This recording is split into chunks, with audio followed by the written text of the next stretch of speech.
Bom dia, nono ano, turma, nossa correção hoje, do nosso capítulo 9, referente às páginas 35, 40 e 41. Bem aqui na página 35, a gente tem só uma questãozinha aqui, que fala o seguinte, colônia e sociedade são dois tipos de relações ecológicas intraespecíficas, quer dizer, de animais da mesma, de indivíduos da mesma espécie, né? Considerando o que foi apresentado no capítulo, qual é a principal diferença entre a colônia e a sociedade? Dá pra gente colocar, várias respostas aqui. O que eu coloquei aqui foi o seguinte: colônia, se encontram fisicamente unidos, já na sociedade habitam o mesmo espaço, porém separados.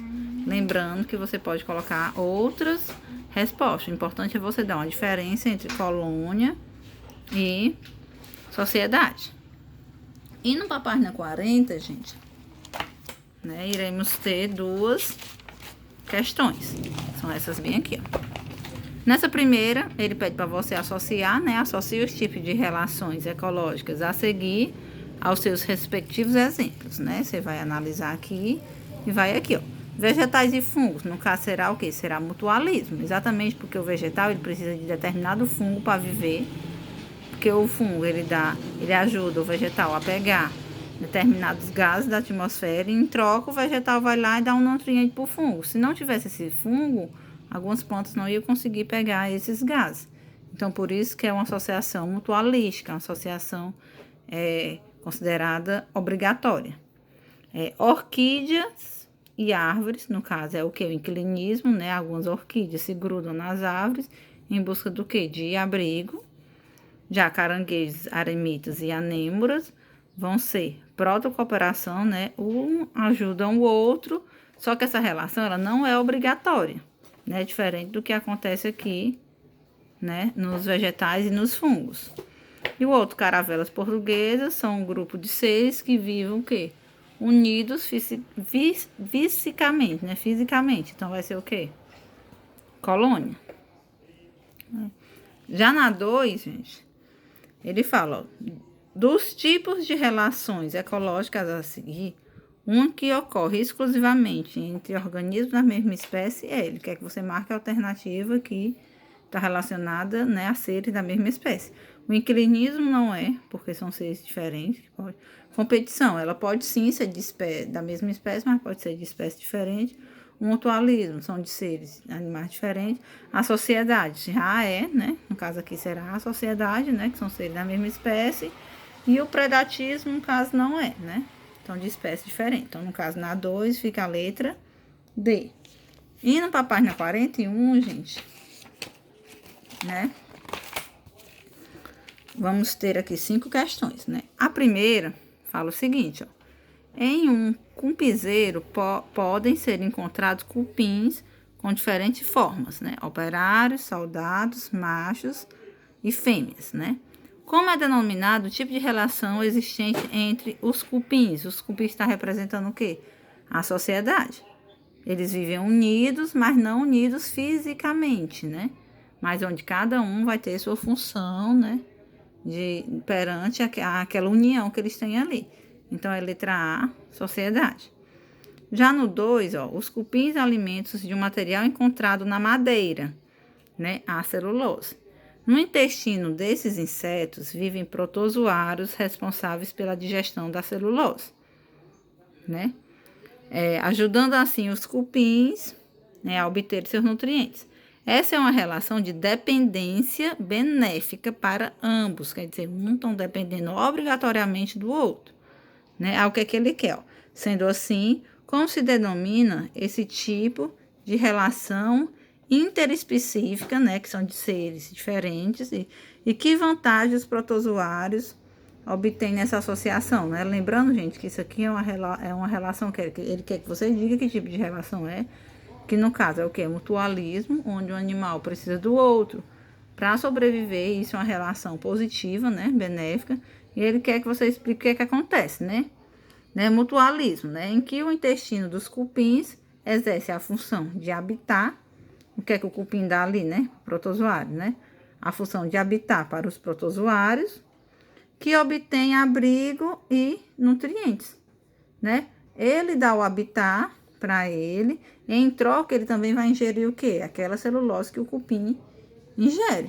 Se não fosse esse protozoário, o cupim não ia conseguir se alimentar, porque ele não consegue digerir a celulose. Quem digere a celulose é exatamente esse protozoário que vive dentro do organismo do cupim. Por isso que é uma relação mutualística, uma relação obrigatória, né? Na 3, ó. A malária é uma doença transmitida por insetos. Uma das medidas de prevenção, né, contra essa enfermidade é a utilização de peixes, né, que eles colocam os peixes para se alimentar das larvas, né? Tipo lá do mosquito da dengue, né? Para a larvazinha lá do mosquito, né? Para o combate, as larvas que se desenvolvem em rios e lagos, né? A interação dos peixes com o transmissor da malária constitui um exemplo exatamente de quê, gente? De predadismo. Porque ele tá lá e tá fazendo o quê? Tá se alimentando do outro, tá matando ele. Então é o quê? Predadismo, né? Na 4, né, ele fala, ó, algumas relações ecológicas são neutras ou indiferentes. Outras são benéficas ou positivas e outras são prejudiciais. Essas interações afetam o tamanho das diferentes populações dentro de uma comunidade. Aí ele pede para você marcar um X nas alternativas corretas, né? Vamos lá. Bem aqui na letra A, ó. A relação de mutualismo entre duas espécies indica que ambos se beneficiam, né, pela associação. Sim, mutualismo, as duas saem ganhando. É uma relação obrigatória e positiva, onde as duas espécies, né, que estão ali unidas saem ganhando. Na letra B, ó, no predatismo ocorre prejuízo para a presa. No entanto, essa associação é importante para o equilíbrio ecológico. Sim, no predatismo, né, às vezes acontece, né, uma sai ganhando e a outra sai perdendo. Por que é importante para o equilíbrio ecológico? Gente, é a questão da alimentação, né? Vamos imaginar que se de repente a população de sapo desaparecesse, o que ia acontecer com a população de insetos, né? Ia aumentar. Ia ocasionar o quê? Um desequilíbrio ecológico. Então, esse tipo de relação, né, predação, né, o predatismo é importante exatamente para equilibrar a natureza. Então, a gente marca B também. Já a C, ó, no comensalismo, uma população é beneficiada e a outra não obtém benefício, mas também não sofre prejuízo. Verdadeiro. É aquela lá do tubarão, né? Às vezes o peixezinho menor se prega, às vezes no tubarão, onde o tubarão se alimentou e ficou o resto de comida preso dele. O peixezinho pequeno foi lá, se grudou, só exatamente para poder fazer o quê? Se alimentar daquele resto de comida. O que acontece ali? O animal, né?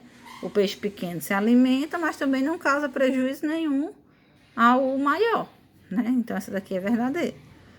Já na D, ó, na relação de parasitismo, tanto a população parasitária quanto a população hospedeira se beneficiam geralmente não. As duas não se beneficiam.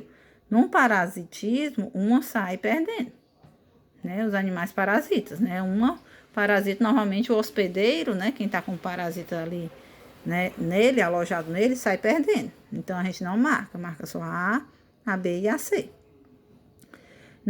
Na quinta, gente, fala o seguinte: a relação entre vermes e o ser humano é equivalente à associação entre quem, né? Lembrando que verme e o ser humano é o quê? Eles são o quê?